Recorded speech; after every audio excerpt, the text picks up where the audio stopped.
So, right. Hello, everyone, and welcome to the Love International Style panel for the Las Vegas Book Festival, which will be taking place in person on October 23rd. But we wanted to include some other authors that couldn't join us in person, and especially because I love them all. So we're doing an international panel. So welcome. And this will be, well, when you're seeing it, you'll be seeing when it's airing, but it'll be airing the week of the book festival. Right. So I'm going to have everyone introduce themselves first. So Dylan, you're first on my screen. So if you want to go ahead and, like I said, hold up your book, and then we'll have you. Okay. Hi. Okay, I'm Dylan Allen. I'm holding up my book, The Rivals. It's a compilation of my Rivers Wild series. I write contemporary romance. I live in Houston, Texas, and I am originally from Ghana, Accra, Ghana, which is a small country in West Africa. And I'm an immigrant to this country. I have lived all over the world as an adult. I call myself sort of a nomad. All the places I would call home see me as a visitor. But in my books, I take my readers to the places I have lived and visited. Most of my books have some sort of international experience that's outside of the main place that they're set. And the book I'm working on now is in London, which is very fun. And I'm thrilled to be here. Hello, everybody. Thank you. And Helena, you're next on my screen. So let's talk Hi, to you. I'm Helena Hunting. I am an author of romantic comedies and sports romance and contemporary romance. And my most recent release is When Sparks Fly. It's a contemporary romance with lots of laughs and lots of feels. I'm from Canada, so 7 months of winter and 4 months of glorious summer and sometimes some rain. And I like working outside when it's warm and sitting inside and watching it snow in the winter, which is a lot of the time. Thank you. And Jackie, you're next on my screen. So Hi, I'm Jackie Lau, and I live in Toronto, and I write romances set mostly in Toronto with Asian characters. My next book that comes out October 26th is called Don't Fall in Love from Berkeley, and I don't actually have print copies of it right now, but this is one of my other books called Pregnant by the Playboy, and I've self-published more than a dozen romantic comedies. yes, you're all going to love Don't Fall in Love. It's wonderful. All these books are wonderful. That's why I invited them. Okay, Olivia, you are next on my grid here. Great. I am Olivia Dade.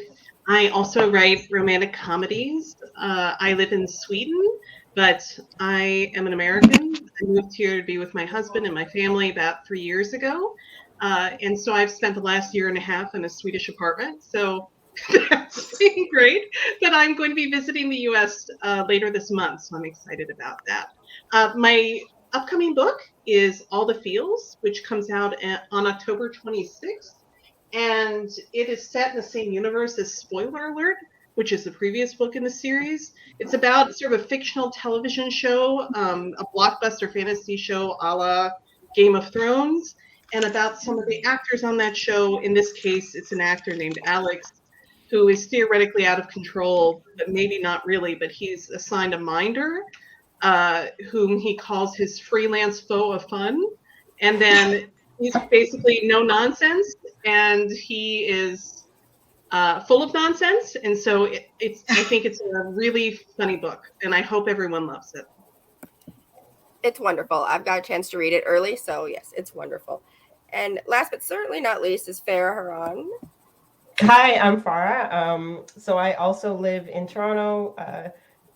So we're like 3 Canadians in this group, which is pretty cool. We are slowly taking over the world, especially the romance world. So I also write books set in Toronto. My last adult book was Accidentally Engaged. I don't know if you can see that. So it is set in Toronto. It's a rom-com that combines a arranged marriage trope with a fake engagement trope and tons of baking and tons of food. I really, really love writing about food.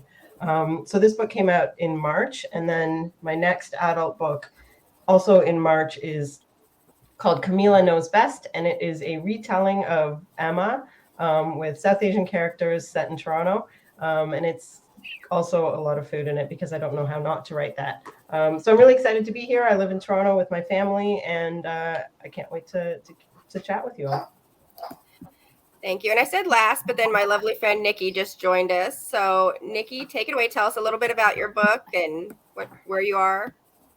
Well, hi, my name is Niky Moliviatis, and I live in Guatemala, and I write new adult, but in Spanish. So I have actually 4 books published already, and the first one is this one. It calls Provócame, and it's based in Miami, and it's like a romance comedy. And the other ones are 3 books that are for one. They're called Tenías que ser tú, Siempre tú y Solo tú. They're based in London, and it's a bit like a rebel novel because it's a funny telling about how do you say it in English? Like when you're in the royalty, but yeah, it's royalty thing. So that's a little bit about my books.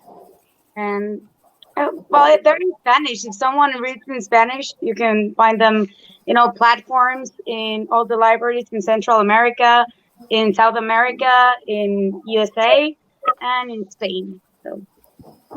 Thank you. That's wonderful. And I'm sure we do have some Spanish readers, so that's always wonderful. Okay, so I'm going to ask you all questions, and anyone can start answering. I'm so happy to have you here. I'm like fangirling and just so happy to see friends, and it's been so long.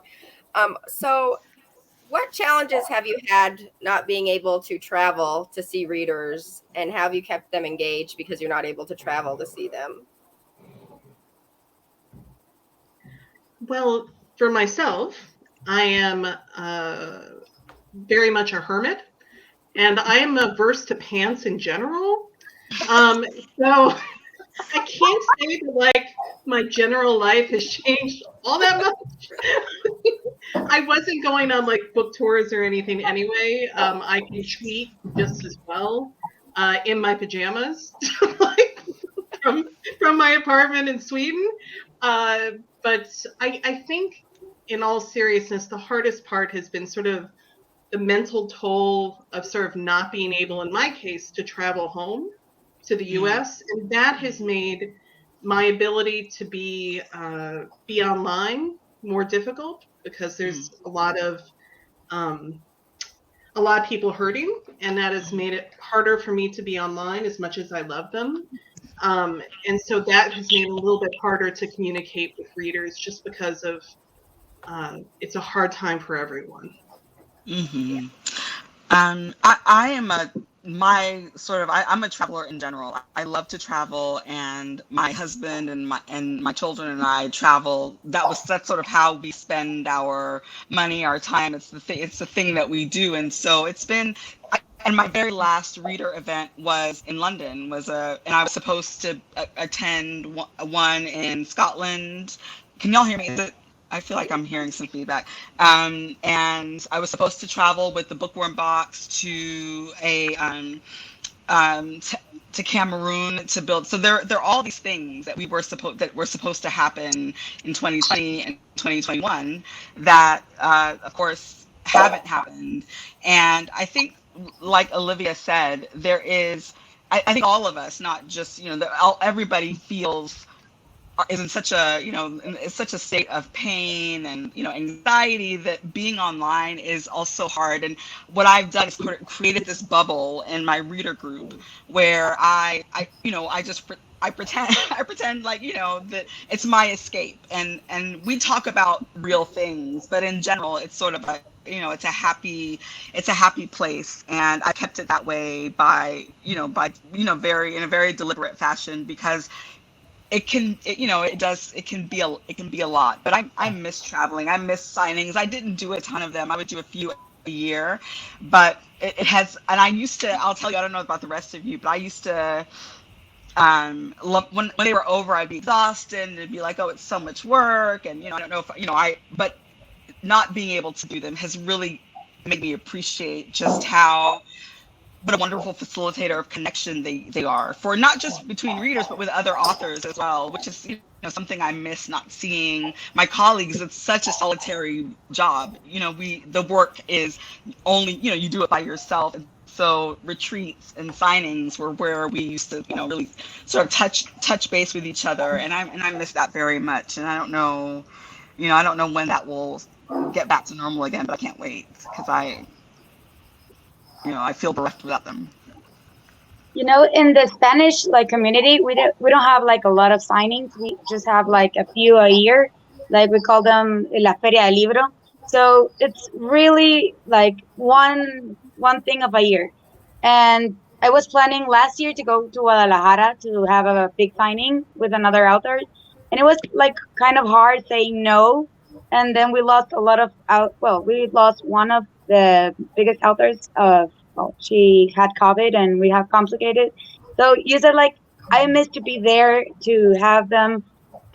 We can have the signings, meet new people, and it's just 1 year, so it was kind of hard. And this year was supposed to be I'm going to have a new book, and I was planning to travel to Argentina, Colombia, and finally Guadalajara again because it's a big one. And for me, it's like hard saying to my readers, no, it's not going to happen anymore. But I think they understand, and they have like the media to travel with you in some way. But yeah, I hope we can go back again to that. Well, I miss seeing you, Niky, because that's where Niky and I met. We met in the U.S. at book signings. She came as a reader to a lot of events. I was a bookseller for a long time, and I would sell the books at the events, and that's how we met. And then I was so happy to see you writing books yourself now. Yeah, it was a good experience, actually. I miss going to USA to signing, like a fan. So I only had done, I think, one signing before COVID started. So it's not something that's really changed in my life. I've gone to a bunch of writers' conferences too. So yeah, I do miss going to those. But because most of my interaction with readers was online, that hasn't changed a lot. But like other people have said, they're just, you know, just the collective grief over COVID and the enormous changes to our lives do affect interaction. Totally, yeah. My debut came out in 2019, and I think that year I had 15 to 20 in-person events, book festivals, bookstores, libraries, and I was like, this is so exciting, this is so much fun. And especially Toronto tends to have a decent number of book festivals around the city, especially in the fall. So I was loving the festival circuit, and then so I'm like, okay, my next book 2021, it's gonna be great. And then of course, and I did have events booked in New York and in Boston that of course we had to cancel. But yeah, so it's been kind of weird. Transitioning to online events has been fine. I'm really excited that we can still do that and reach more people. But I think it was weird. I didn't realize until I didn't have it anymore how much I fed off of that reader interaction. Like I would come out from a signing or something where I would meet lots of readers, and I would be so invigorated to get back into my work and to be like to do the things that make those readers so happy. So without that kind of like, this is fabulous, but without having the people in front of me, I'm finding that energy that I get from it is missing. Yeah, I can definitely echo pretty much everybody here. Like Olivia, I really don't like pants, so I have embraced the not having to wear them if I don't want to. You guys don't even know if I have them on right now. But I really miss events, and events for me are very draining. I'm an introvert. I'm an introverted extrovert, so I really like the social stuff, but I need a support human. And that's usually my bestie, Deb, who's also an author. She comes, I need her with me at all times, like a human security blanket. But I love the events, and I like every year, Crystal, I was guaranteed to see you somewhere, and I could always catch up with you and hug. And now there's all this, I don't know what events are going to look like, right? And how are they going to feel? How different are they going to be? So, I mean, I'm already worrying about that because I'm also a natural worrier. And I'm very hopeful that next year, at some point in time, we'll have we will be able to get back to events. I have 2 scheduled for next year for sure. And I was supposed to go to Scotland just like you, Dylan, and that hasn't happened. And I am not even allowed to leave Canada right now. So I don't know when that's going to change. But yeah, I miss friends and author conferences and the readers and connecting with readers. So just like you, Dylan, I'm in my reader group all the time and having conversations, and that's where I stay connected with all the readers and friends through FaceTime. Thank goodness for it. I know, thank goodness for FaceTime. I'm hoping people, I mean, we can do some 2022 events, because I'm supposed to be at a couple events with, well, at least one with Dylan and Helena. I'm supposed to do Bonanza next year. So I'm hoping that, things are safe enough that about 10 months from now, we'll be able to do events again. So next question, you've all you live in different places, and some of you have lived in many different places. How does that affect your writing? I know some of the authors incorporate food or incorporate places, or even just maybe they're set in the U.S., but you're influenced by places you live. How do the places that you've lived or live now influence your books? For me, very, very much so. My very first book was a book that was set in London, which is where I lived for 5 years after I finished law school. And my heroine was sort of was an echo of my experience. She was a Black American woman, well, a woman who'd been raised in America with Ghanaian parents, living in London. I've written books set in London, in Ghana, and every time I travel somewhere, I take from everything. It's not work. I don't call it, and it doesn't feel like it. But my best friend got married in Tuscany, and at the ceremony, I was kind of on my phone taking notes of the atmosphere. And the next book I wrote was set in that place. And in 2020, when I wrote my book, The Jezebel, I set it in the place my family and I travel every single year and have since for the last 6 or 7 years, but could not in 2020. And so I went in my book from food to music to art to the actual locales. The world is sort of my playground. I try to only write places I've been, just because the sensory experiences that I can reflect in my stories make it feel, I think, more of an experience for my reader. But I borrow very heavily from my worldwide experience that I feel so fortunate to have had. Definitely. I have started incorporating Sweden more and more in my books. So the book that I'm actually just finishing writing, I finished the epilogue yesterday. I have used my full complement of ABBA jokes, and I'm not entirely certain my husband will appreciate all of them, but I have made my jokes. In some ways, it worked the opposite way for me with Spoiler Alert, because it's set mostly in San Francisco, which I had wanted to visit but had not. But I set it there in part because the female main character, April, is a geologist. And I based her on a friend of mine who is a geologist based in the San Francisco region. So I just went ahead and just borrowed her life wholesale in some cases. But then I loved what I heard from her and the area so much. I actually visited there January of last year, right before everything sort of shut down, before we realized what was happening. And it was amazing to visit an area that I had actually described and written about and see it in person. And that was kind of backwards, but it was really lovely. And it made me feel tied to it more closely when I revisited that book for publication. Yeah, I'll go next.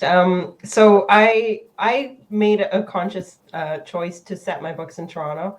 I wanted to write romance, and there wasn't enough stuff set here, and I absolutely love my city. And I think at first I was all concerned, and I know that people told me, oh no, you can't set it in Toronto, you have to pretend, you have to have it in Chicago or something like Toronto. But I'm like, no, let's see what happens. And so far it's been good. People actually, I think now are more open to reading things that are not set in the US than they used to be. But at the same time, I love what Olivia said about writing someplace that I haven't been before, and a way to connect to a place, especially since we're not traveling. So I will be writing books set in other places. Everything won't be in Toronto. My actually next book, my YA, is coming out it's like soon, November 1st. And it is set in like outside of Toronto, so kind of near Niagara Falls. So still Ontario, but it's not in the city I live in. I mean, I've lived in Toronto my whole life, so it's kind of what I know. But I think there's a lot to write about. I think Jackie will answer this as well. There's a lot to write about in the city, and I like that I can explore that. Yeah, I too have lived in Toronto my whole life, except when I was away at university. So this is really like just me writing what I know and not having to put extra effort into researching, I guess. One of my series is sort of set around a small town, and that's sort of inspired by my husband's hometown in rural Ontario. But yeah, everything else is pretty much set in Toronto. And yeah, it's just me writing what I know, and I really love Toronto. So yeah, I like seeing it represented in fiction. In my case, I used to write about places that I didn't know, like London, for example. But now I'm writing about things I know. I used to live in Santorini, and that's a wonderful place. I fall in love in that place, and I thought, like, no, I have to write a love story here because the place really fit on me. So I love it, and I write the book, and it's coming this year, and I'm really excited because I gave all my heart because I fall in love with the place. And for the first time, I'm going to write about Guatemala because I don't find a book based in Guatemala that it's like romance, and like, because I'm the first young writer that it's writing about romance in Guatemala. So I think I have to do it because someone had to do it. So I hope it goes well, but I'm really nervous because people sometimes relate about, oh, she's writing her story or something like that, and that doesn't get me really good. So we will see what happens, but I normally try to write things I know, but I really love to go to places I don't know, so I can like go in books or Google things and Google Maps and try to find new things that I don't know. And then when I travel to a place, I say like, I write about this place. So it's kind of fun. Very cool. So I kind of write stories set all over the place. I do have a series where the hero is from Guelph, which is a town or city in Ontario, and that's where I went to university. And it was a lot of fun to write about, especially since I knew the campus so well, and that was a lot of fun. The new series, though, that I have coming out, When Sparks Fly, is set in Colorado, and I think it was 3 years ago, there was a book signing there, and I took my family, we went to the book signing, and then we hung out in Colorado for like a week and a half. We went to this really little town, and it was so fun. And we drove up the side of a mountain, and that was terrifying, and I'll never do it again. And I have video to prove that I did it. Anyways, so that's enough about that part. But I decided to set an entire series in Colorado as a result, and it's been a lot of fun to write, especially since I have some experiences, and I've been there and I've seen all these amazing places. Yeah. So I'll just say, if you're writing about Las Vegas, if you haven't been here, just some tips. We don't have a train. I've read a book where they were on a train, and we don't have trains here. Most of us don't live on the Strip. There are some, fancy high-rise condos, but we don't live on the Strip. You can't just walk a block and be downtown from the Strip. And the Bellagio is not the only hotel in Vegas. Also, I should say, because there's a lot of books where people get drunk and get married. You can't be drunk and get married in Vegas. They won't give you a marriage license in Vegas if you're drunk. Oh, really? Interesting. Oh my God, every book I've read. Just some tips. That ruins every Vegas book, though. Ever. Yeah, everyone. I wrote a wedding in Vegas. They weren't drunk. Okay, good. Yeah. You can be, I think you might be able to be a little bit tipsy, but when you go down to the courthouse to get your license, if you're falling over drugs, they're not going to give you a license because they're going to realize you're not really of sound mind. Do they make you do a breathalyzer test just to check to see whether you're under the legal limit? Or? I don't think so. I think I feel like they should. Yeah. I feel like that should be part of the deal. Please blow and make sure. At the end of the aisle, they have a breathalyzer.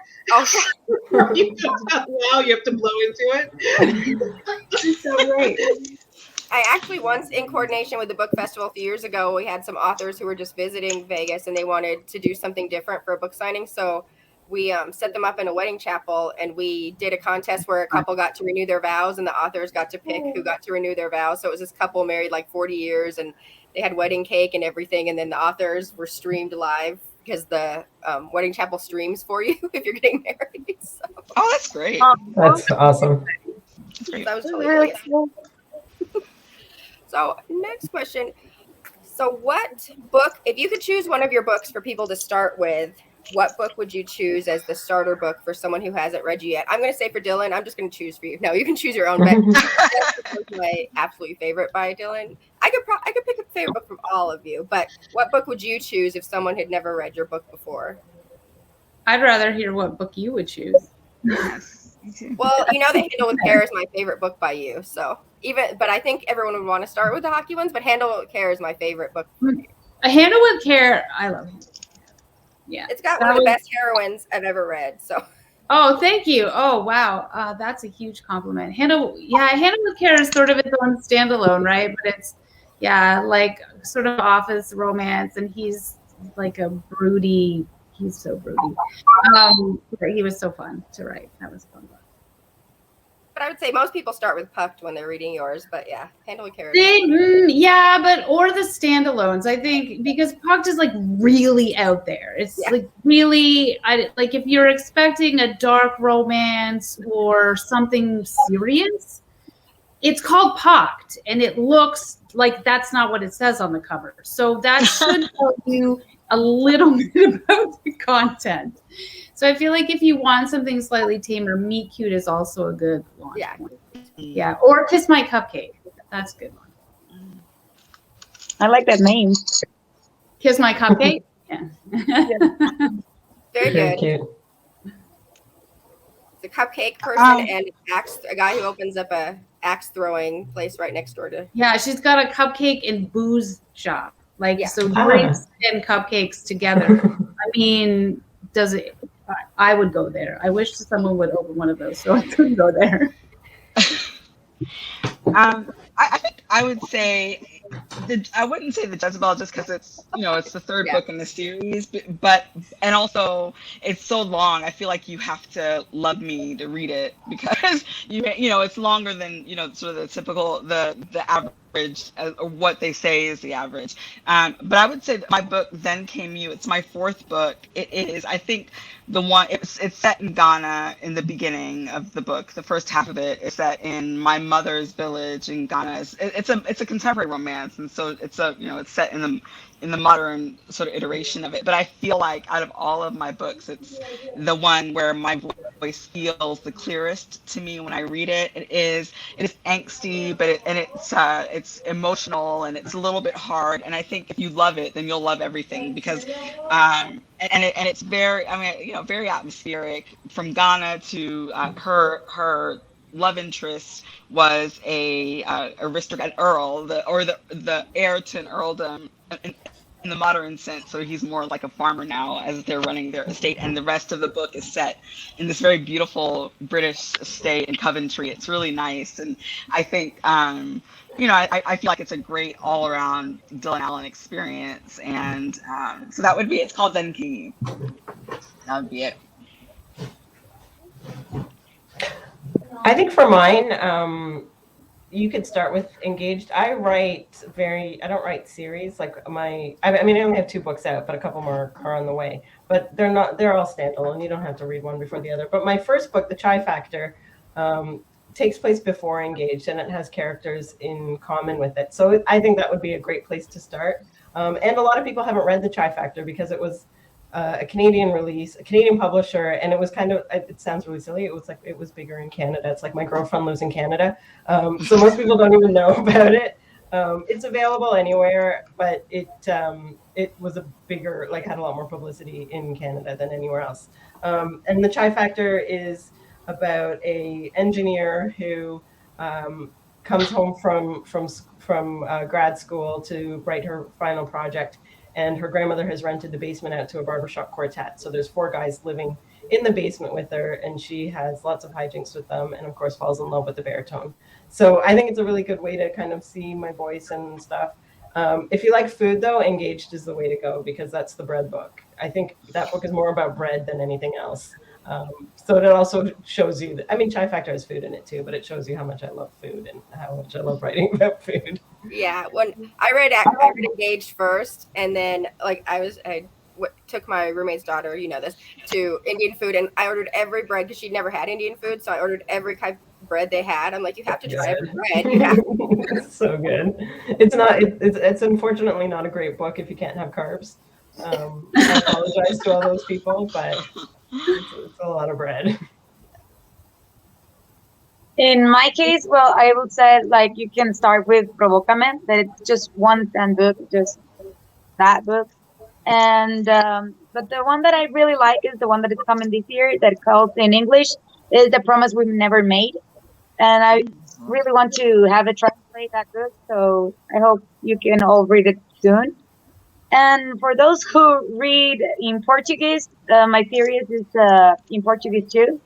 So you have options. So you don't read Spanish, you maybe read in Portuguese. So tenías que ser você. It calls in. I think that I said it good because I don't know Portuguese, but it's in Portuguese. You have 3 options. Hope I have one in English soon, so I can like actually go like beyond, because I think everyone reads in English. A lot of people read in English, so I really hope one day I have an English book, but not yet. It's complicated. It's the same as translating from English to other languages, I think. So you've just got the opposite thing going. But I mean, Central and South America and Spain, it's such a huge area. So there's lots of people who read, and lots of people in the U.S.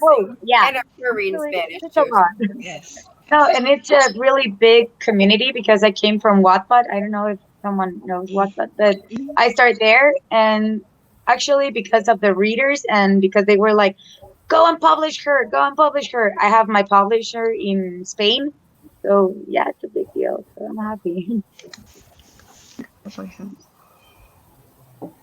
For my books, I guess you could start with A Match Made for Thanksgiving, which is the first novella in my Holidays with the Long series. In print, I just have them all in one collection. And it's free right now. And it's about, so it's a series that's about different holidays. And the first one's Canadian Thanksgiving, which is in October. So it's about this guy, he goes home for Thanksgiving to a small town, and his parents and grandmother have set him and his siblings all up with a blind date for Thanksgiving.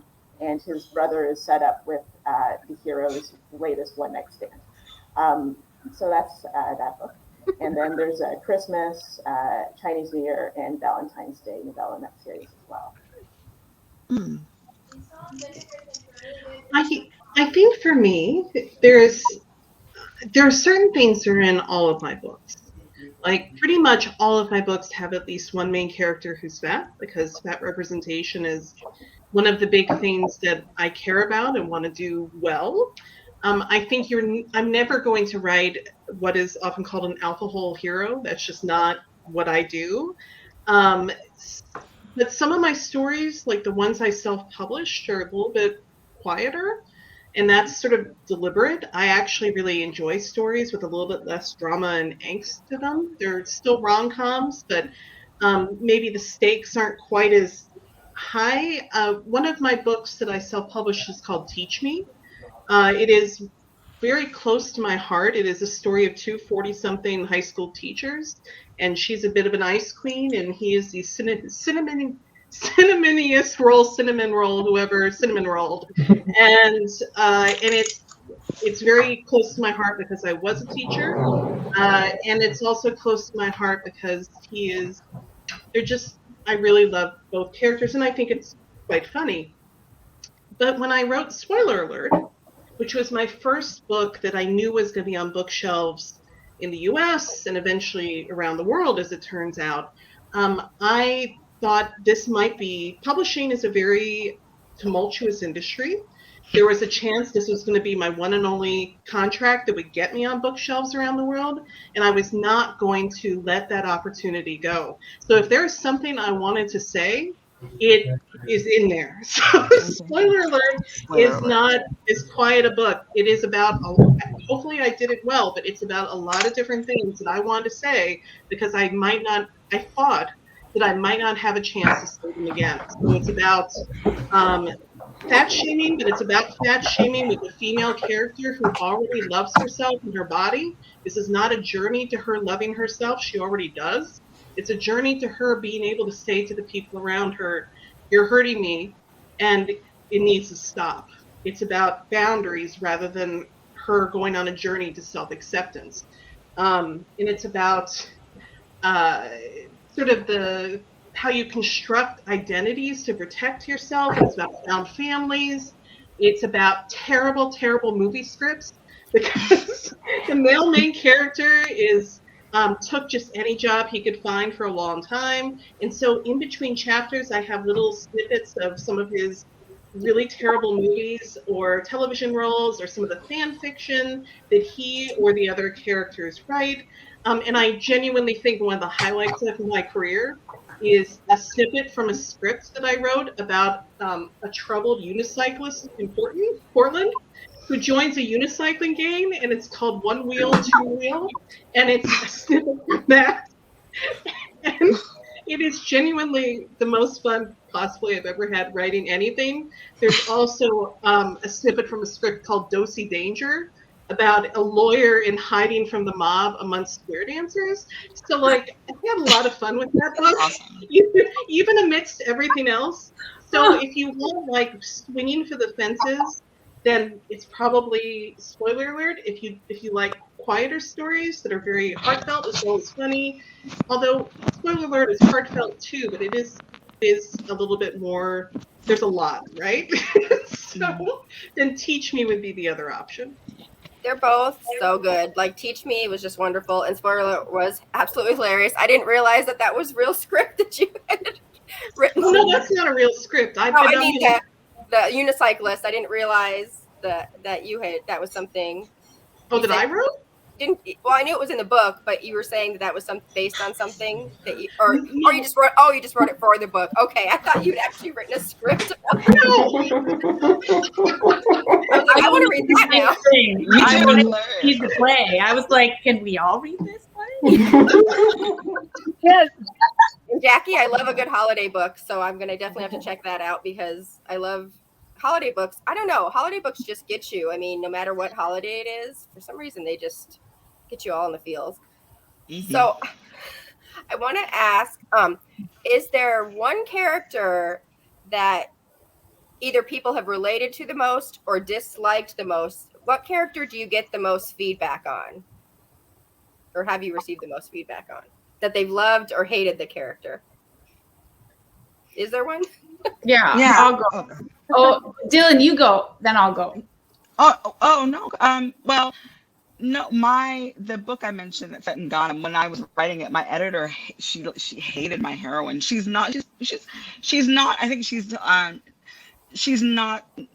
you know, she doesn't smile a lot, but she is the survivor of a sexual assault that she's, you know, sort of working her way back from. And people either cannot stand her, but I wrote that book in 2018, and it's still the book I get the most email about, and about her experience, because it was, and I find it so interesting that so many people either really don't like her because she misleads our the hero in the beginning a little bit. It's like, they meet on vacation and he does not know her real name, but it is also I think feels like a very realistic journey. And for me, as I was writing it, I was at the time had never told anyone that more than a decade earlier I had been sexually assaulted myself. I hadn't told anyone. And I started writing this book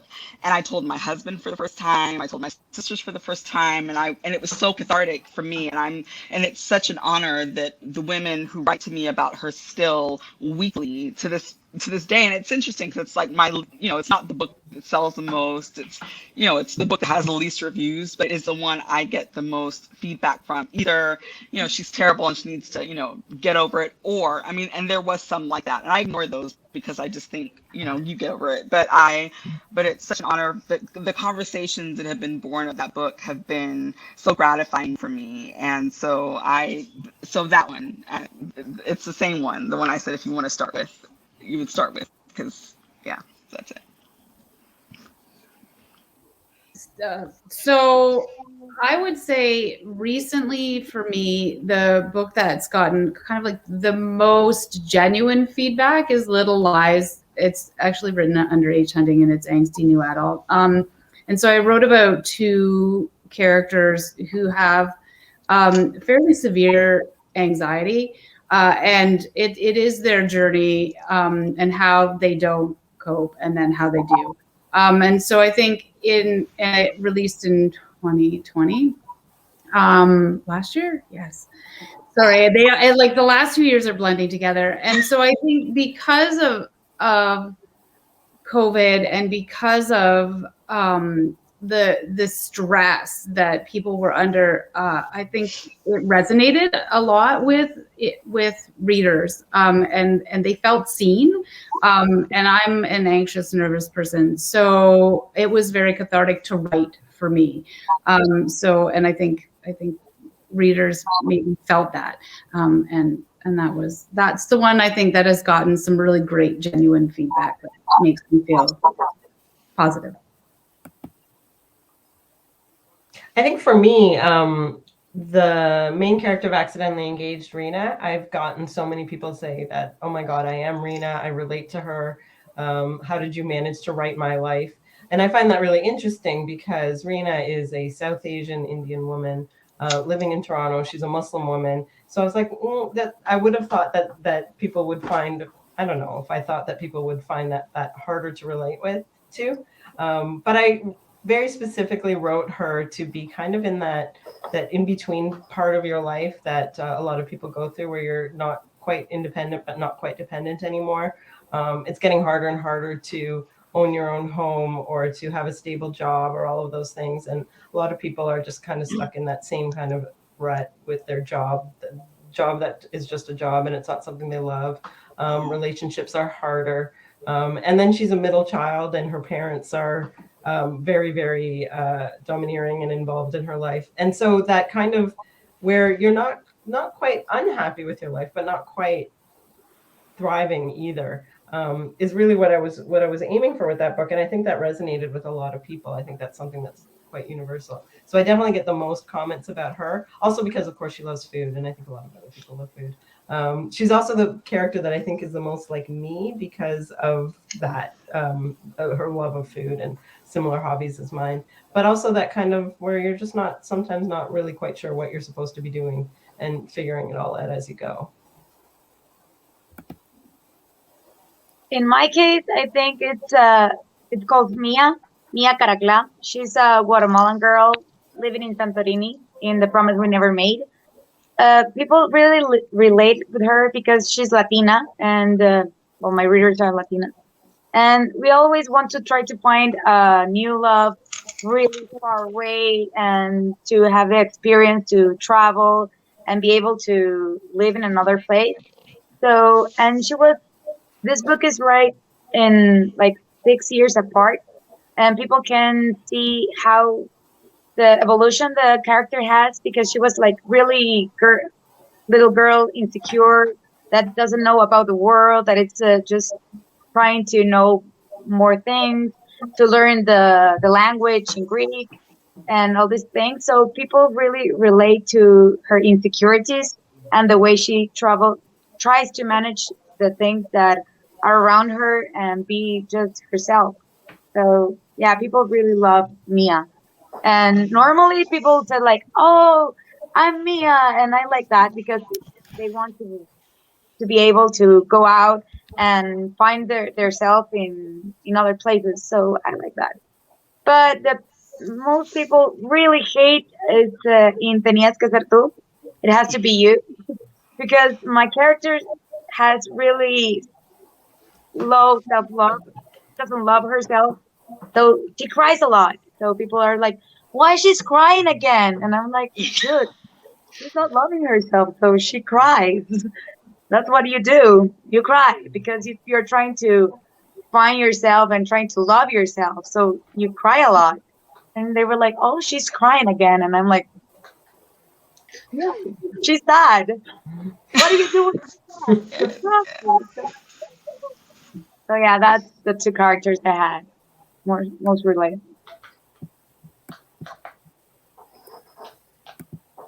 So I wouldn't say there's actually a character that I get a lot of comments or emails about. I guess the character whose book I was asked for most often was the hero's youngest brother and Mr. Hotshot CEO, Vince. And so there were three brothers, and I had sort of originally thought of them as being a series, but then it ended up being that I wrote the older brother as in a different series. And so I wasn't sure if I would write about his two younger brothers, but the youngest brother was, I guess, the character that people ask for his book most often. So he's sort of a bit of a playboy and loves going out and partying and stuff like that. And I guess he has some really good banter with the other characters in Mr. Hotshot CEO. So his book came out 2 years later, and that's Pregnant by the Playboy. Olivia, do you have one? I would say that April Whittier, who is the female main character in Spoiler Alert, I have gotten a lot of emails about her over the past year. It came out a little bit less than a year ago, in part because of some of what I was talking about earlier, that she starts the story already loving herself and her body. She is fat, not used as a pejorative, just a descriptor, like saying you're brunette. And the scene that I get a lot of emails about is because she loves her mother loves her, but her mother also has her own body image issues that she then sort of puts onto April. So she's trying to help her daughter because she loves her daughter, and the way she sees herself as helping is by talking to her about what she's eating or what she's wearing or exercise or how she looks in pictures and things like that. And she's saying these things out of what she considers genuine concern and love for her daughter, but it's hurting April. It is not helping. It is hurting her and making her feel like there's something inherently wrong about her. So there's a scene toward the end of the book where she has to have that sit down and have that discussion with her mother, who genuinely loves her, but has to say, you are hurting me. You think you're helping me, but you are hurting me. And it can't go on like this. Something has to change. So let's talk about how that's going to change. And if it can't change, our relationship can't be the same. And it was a hard scene to write. And it is the scene that I get a lot of emails about, including people who said they've taken it to their therapist. And other people who have had struggles like that within their own family. And it's a way to sort of validate your ability to set boundaries. And that is not something that always happens on page. There aren't a ton of fat protagonists in romance, and a lot of the ones who are in romance do have family issues about fat shaming, and it's never addressed on page. There's no consequences for it, and I wanted to make sure there were consequences for it, and that happened on page. And that is the scene by far I get the most emails about. I know why people relate to that. Actually, Olivia, that's part of my life too. I'm sorry that it is part of your life, but I'm so glad that you have sort of somewhere where you're blooming with your own writing, your own book. And you're gorgeous, but I mean, I'm sure you know that. Yeah. I need her book. Yes. You need her book. Yeah, everyone, they're just great. You need all these books. So speaking of books, that actually works perfectly with my next question. What is a book that you've read either recently or in the last year, whenever, that you would recommend for someone else? Wow. So many. So many. There could be many. But I need to see if it's on my shelf. I can't see it. Darn it. Drowning in Stars by Deborah Anastasia. She's my writer bestie, but that book, oh my gosh, is a new adult YA, and it's so such an amazing story. And if you listen to the narrators are fantastic, and it is like you need to read this book. And you don't know you need to read it until you read it, and then you realize that you needed that story in your life. It's just such they're so damaged. The characters are so damaged, and they find each other, and they are each other's lifelines. And yeah, I get emotional every time I talk about it. So I'm gonna stop. Read Drowning in Stars. Yes, I agree. I read it. It's amazing. Oh, sometimes we just need to talk to you about it. It's such a special book. Yes, It absolutely. is. Very special. It's a very special story. Yes, I agree. Yeah. I got up to go to my shelf to pick up this book. It's called Black. It's by Joan Vassar. It is set in the antebellum United States, and that means before the Emancipation Proclamation set the enslaved people in this country free. The hero, whose name is who goes by Black, but his name is Nat Turner. He is actually the son of the famous slave revolter Nat Turner, who died before the Civil War even started. He is the son, the sort of the imagined son of him, and he is working the Underground Railroad with real historical figures like Harriet Tubman and Frederick Douglass. We see them appear in this book, but it's a romance, and he is one of the most wonderful romantic heroes I have read in such a long time. And I was reluctant to read it because I'm always reluctant to read books that are sort of centered on Black trauma, but this is not that book. This is a book about triumph, about freedom, about agency, about love and the power of it.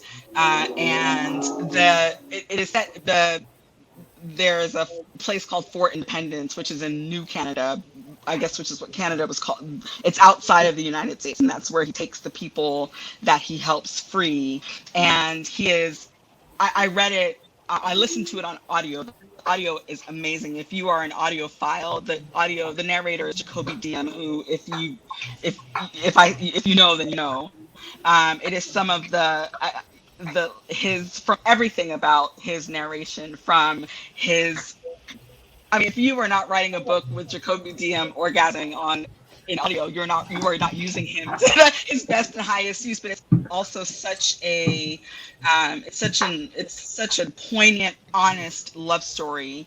And this is a man who would do anything for the woman that he loves, and it's gorgeous. And there's a whole series, and the first 3 are out on audio. And she wrote this book maybe 20 years ago, and and when she wrote it, couldn't sell it and self-published it, and now it is sort of a runaway success. And I think anyone, whether you're Black or you're not, will find something that resonates with you in this book. I love it so very much. It is the book I recommend all the time. I read some fantastic books in 2020, but this one is a standout. Joan Vassar, Black. Read it. You will not be sorry. It's amazing. If you're a romance lover, it's it. So that's my endorsement. I've also read a ton of really great books this year. I end up reading a lot of blurbs, so I get asked this question, and I'm like trying to think of which book that I've read recently has already come out. that I can actually recommend others read. So this one came out, I think, last week, The Shoddy Setup by Lily Vale. And where's my camera? There it is. That's so funny. Yeah. Oh, And okay. it's excellent. It's a rom-com, South Asian characters. It is like a second chance romance. They were dating when they were in college and had a kind of a bad breakup, and then they get thrown together working on this real estate deal. But I really, really like it. It's a rom-com. It's really funny, but it's got some of the best language. I've like almost like upmarket language, and still with the funny bits too. So I thought that was really well done. This one's not out for a while yet, but it's a ton of fun. People have been asking me because they know that I read it.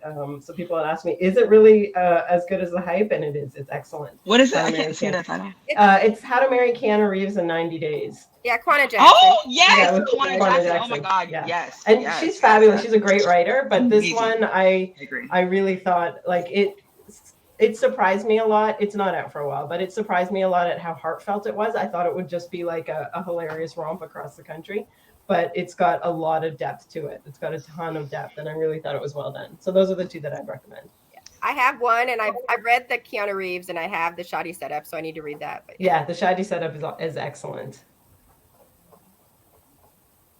Anyone else? I'm reading Real right now by Kennedy Ryan. I'm almost finished, and it's really amazing. I'm really enjoying it. Have you done audio? The audio is no, like I'm really not an audio person, so no, I haven't. So yeah, I'm reading the ebook. I have anything nice to show you, but yeah, it's about an actress and a director, and they're making a film about a biopic about a woman in the I guess Harlem Renaissance and a bit after that, who's a jazz singer. So yeah, it's really good. Who narrates? Dylan? Jacoby DM. But the reason I asked is because there's music, and there's a script within the story, because there's like she flashes back in time to the movie they're making is about a woman that's like a Billie Holiday-ish figure, who is and there's music, and she sings, and on the audio she hired a singer, and and it's so like. I mean, that's my top read of Real is my top read of this year. It's so amazing. That's why I asked, because I feel like the audio is just a different experience. It's a whole different narrator for that script. Every time she does Destiny's voice, it's somebody else, and when she sings, it's amazing. It's amazing. Yeah.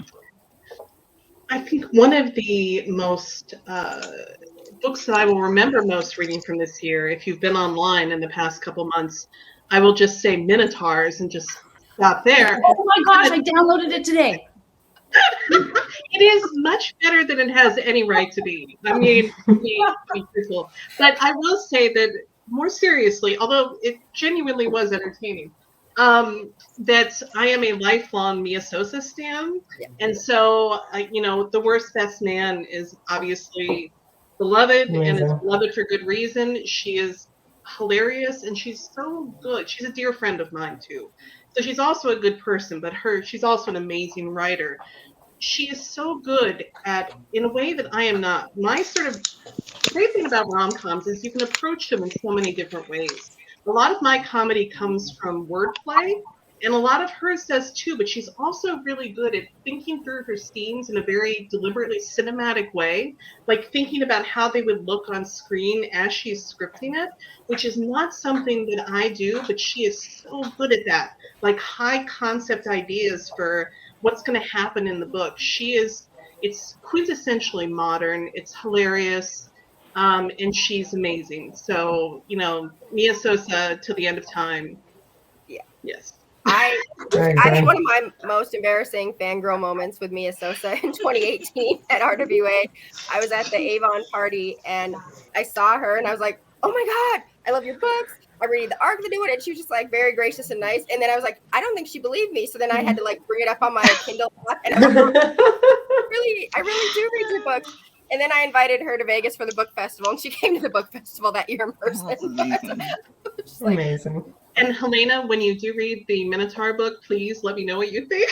I will be in your DMs. I will find you and I will tell you. Slide into my DMs. I have been told about this book and I was like, that's it, I'm downloading it. I read the synopsis and I was like, that's it, I'm in. I need to know what happens. I feel like it's someone who has to have experience with like on a commercial level dairy farming. It sounds that way, so I'm very excited to read this. Oh my gosh, the Minotaur book. Niky, do you have a book you'd want to recommend? Because I haven't read actually like that much because I'm writing a book and I have to research a lot. So I'm really reading a lot of things like spiritual things and Atlantic things. And this year has been just research. So this year I haven't read like a lot. And the things that I have read, it's from my publisher because I'm working with them. So to recommend books. So it's just Spanish, not English. You're still reading though. It may not be for necessarily fun, but you're reading, so that's good. All right, so since everybody went and grabbed books, I went and grabbed books. I read mostly ebooks, but I do get some. So I got like the book of the month, Helen Long. This book I read. Now I can never find my camera either. I read this as an ARC, and then I bought the book of the. I have book of the month, so I got it, and then I have a signed copy. I love the Kiss Quotient. I love the Bride Test, but this one, it's not as sweet and funny, but it is one of the most beautiful books I've ever read, and it's very, very Helen. Because I talked to Helen up, I told her, I said, and I love that book. Just it's it's the heart principle, and it's so full of heart, and the story is just it's amazing. I mean, I was crying. And then let's say Talia Hibbert. I love the whole Brown sisters, but Eve is my favorite. I mean, right now I'm wearing Danny's lipstick right now, Legendary Queen. When I read Danny's book, I ran out and bought the Charlotte Tilbury lipstick that she wears because I loved it so much. But Eve is my favorite. I love her and Jacob. And then one last one, Katie Robert, Neon Gods. I've read the second one, which is even better. But if you love mythology and hot, sexy books, that's for you. So I'm going to recommend I was like, I wasn't planning to recommend any, but everybody ran for books. So I was like, I'll have a few I have sitting around. I want the list of every recommendation, please. Thank you. Yes, I've been writing I have them down. Goodreads. I use Goodreads just because I won't remember what I read. And then also every month on my Instagram, I put out like what I've read for the month so that I can kind of show, which frequently has people on this panel. Includes people on the panel. And so one last question before we go. What are you working? Some of you talked about this a little bit. What are you working on though next? What do you want to, talk about what you're working on next? What's upcoming after your new releases? I am working on, I have a series called Rivers Wild. It's set here in Houston. Houston is sort of my muse for the series, but I'm writing a book for 1001 Dark Nights set in this world. It's the second one. It's called The Mastermind. And I've only had one other release this year. My productivity has gone down the toilet because my kids are home. But The Mastermind is it's turned out to be such an interesting story, partly set in London, partly set in Houston, about a woman who has been wrongly convicted of a crime she did not commit and has done time for it and is now trying to rebuild her life. And it's been so interesting. I know more about the English legal system than I ever needed to know, but it'll come out in February, and I'm almost finished. Well, I will be finished in a few weeks, and it's going off. But I write in Rivers Wild is my world, and that's sort of the place all of my stories sit. So I want to live in Rivers Wild. I want to move to Rivers Wild. I'm gonna make a shirt that says I want to live in Rivers Wild. I do too. I think we all do. It's sort of a utopia. It's a melting pot. Houston is the most diverse city in the country, in the United States. It has the largest diaspora of so many different countries and regions, and I really wanted to show that in this series, and it's just been wonderful. Thank you for saying that.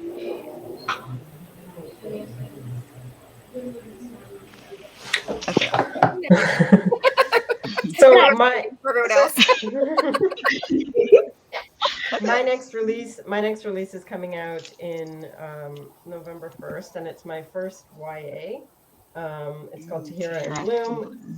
Tahira in Bloom is about a teen fashion designer, and she ends up going to this tiny little town in Ontario for the summer because her internship falls through with her fashion internship. So she ends up working in this tiny boutique, and she learns about flower arranging and flowers and falls in love with the plant nerd next door. So the boy next door is obsessed with flowers. So it's about flowers and fashion, and it's coming of age teen romance. I'm really excited about it. I'm excited too, Farah. And that cover is just the cover. They just knocked it out of the park. I like gasped when I saw it. I want to have it printed and hang it on my wall. Oh yeah, we need that. Yeah.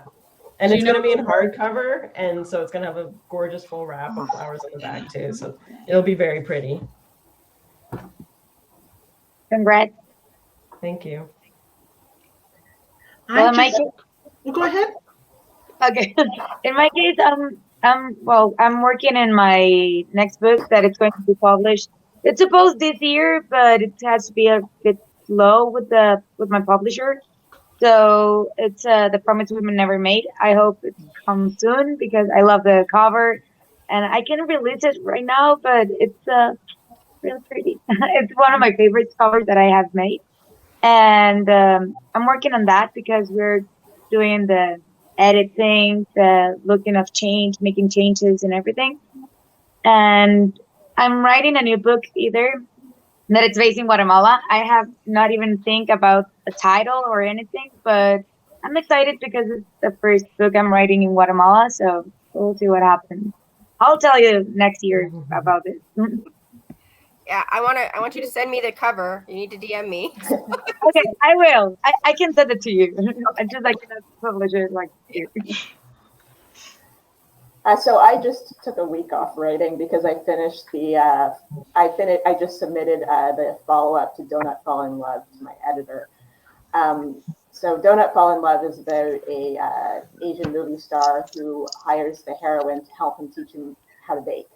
And the second book is about a stand-up comedian. So I just submitted that at the very beginning of September, and now I'm currently writing a newsletter freebie about New Year's.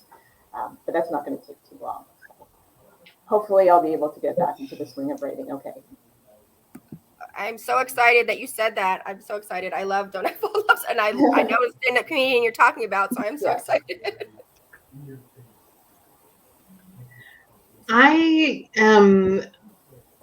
As I said, I just finished writing the epilogue, or sort of the third book in the spoiler alert universe, yesterday, and I need to write what I call the interstitials, those parts between chapters, the little fix snippets and scripts and so forth. That's what I need to do actually once I'm done with this, because my deadline is up very quickly.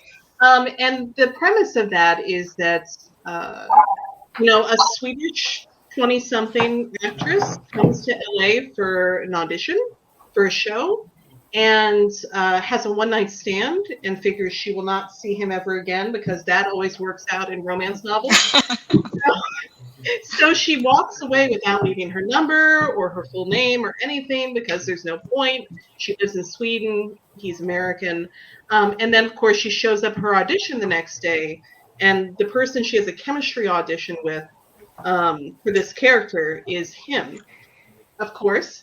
And the problem is if they're both cast, which of course they are, they're going to be basically acting only with one another on a small, relatively desolate island off the coast of Ireland for 6 years. And he's pissed.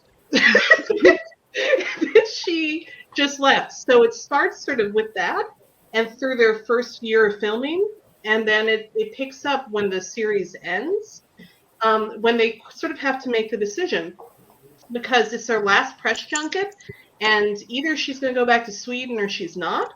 And the question is, what's going to happen for them at that point after 6 years of forming a very deep friendship, but not acting on it.